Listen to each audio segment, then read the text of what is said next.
àtàná mo ti wọlé odù kí n lè rédè tó yá ìlú wa torí ọmọ ọba Adérónkẹ́ aya Bọ́lájí Abímbọ́lá ló mú mi gbóhùn sókè. Ọ̀kíndé ọlọ́jà ẹyẹ Ègbíndé ọlọ́jà ẹranko gbogbo wọn ni wọ́n tẹríba fọ́mọ ọba Adérónkẹ́ ẹlẹ́wà tó pọ̀. A ti fi lé pọtí o a ti fọ̀nà roka fagbádá díran orí ọlọ́jọ́ bí òní Alájà Aishat Abímbọ́lá ẹ̀mí rẹ̀ ó ṣe púpọ̀.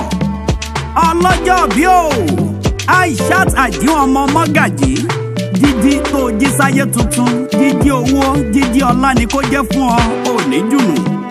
Ǹlẹ́ Adérónkẹ́ ọlọ́pọ̀ ẹwà kọ́rọ́kọ́tọ́ bí ọ̀ka apọ́n bẹ́kọ̀ rẹ̀ eyín mẹ́nugún akúrú yẹjọ́ àbẹ́ òrọ́lọ́jọ́ bí beautiful smile. Ó pọ̀ Adérónkẹ́ Aishat lọ́lọ́jọ́ bí òní ó yá gbọ́wọ́ ọjọ́ gẹ́gẹ́ gbẹ́sẹ̀ kó tẹ̀sùn mọ́lẹ̀.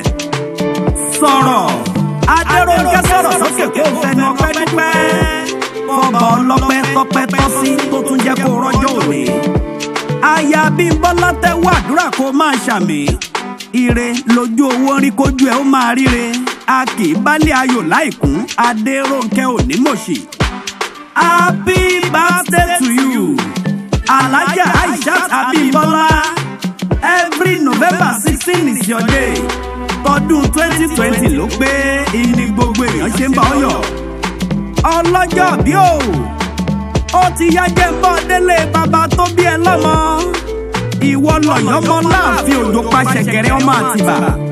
Ẹ̀yin gangan lọ̀yọ́ mọ̀ mí ẹ̀yin gangan lọ̀yọ́ mọ́kọ.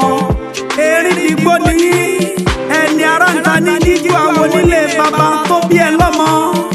Ọ̀yọ́ Aláàfin ládé wà Àtìbọ̀ lówó radé rí Àtọ̀dá Aláàfin àkọ́kọ́ ó bímọ mẹ́ta gbogbo wọn ni wọ́n jọba. Ẹ̀yin lọ́mọ kú tí kò gbọ́dọ̀ pa ọmọ àrùtárò gbọ́dọ̀ gbédè. Ẹ̀yin lọ́mọ àdábálé ọmọ àdábá òde àpọ́n lójú koko má ṣe bá wí. Ẹ̀yin lọ́mọ ògògó kú lódò ará lé Ọ̀yún bàbá wọn kú lọ́yọ̀ọ́ kò lẹ́jọ́ nínú bàbá wọn kú nílé ló dá pọn. Ọmọ péképéké ọmọ ìjàmbá ẹ̀yin lọ́mọ gbígbádùn ọlọ́rọ̀ sẹ́kùlé ẹlẹ́kùlé tẹ́lẹ́kùlé ò gbọ́dọ̀ fọhùn. Ọlọ́jọ́ bí o Adérónkẹ́ ó yá jẹ́ ń bọ́ délé ọkọ tó fẹ́ nílé Abímbọ́lá nílùú Ìbàdàn ni mo fẹ́ rèrè yìí. Ìbàdàn ní Olúyọ̀lé àwọn lọ́mọ àjòrò sùn àwọn lọ́mọ agbọ́ sásámásá ìran ọkọ tó fẹ́ la gbọ́ yàyàmáyà. Àwọn lọ́mọ òkè gúlútú bọ́tà tí ń bà sábàrí igbó ṣúrú ni bàbá wọn ti ń bológun. Ṣólógun òmèrè bẹ́ẹ̀ làsábàrí ọmọjà tí àgbò dúdú ni bàbá yìí fi ń bà sábàrí ewúrẹ́ dúdú ni bàbá wọn fi ń bológun. Màrímà kọgun Ìbàdàn lóòtó ìlú Àjàyí ìlú Ìbíkúnlé ìlú Ògúnmọ́lá olódò kẹ̀ríkẹ̀rí lójú ogun ògbọ́ kẹ̀mbẹ̀rẹ̀ dìjà. Àgbàlá Ògúnmọ́lá joko babẹ́ lòmí lọ. Àwọn lọ́mọ olópin màlẹ́ ṣọ́bọ́yọké ọmọ àríkẹ́ yọkọ́ kan òjò làárọ̀ mi wẹ̀ nílé arólú arólú ọmọ olópin ará ògbójò ṣọ́bọ́yọké ọmọ kéèmí òjò tọ́ya kí wọ́n gbé fọ́ya gànàpọ̀ ẹ̀yìn ní òjò tó ṣàkí wọ́n gbé fọ́ṣà láwẹ̀.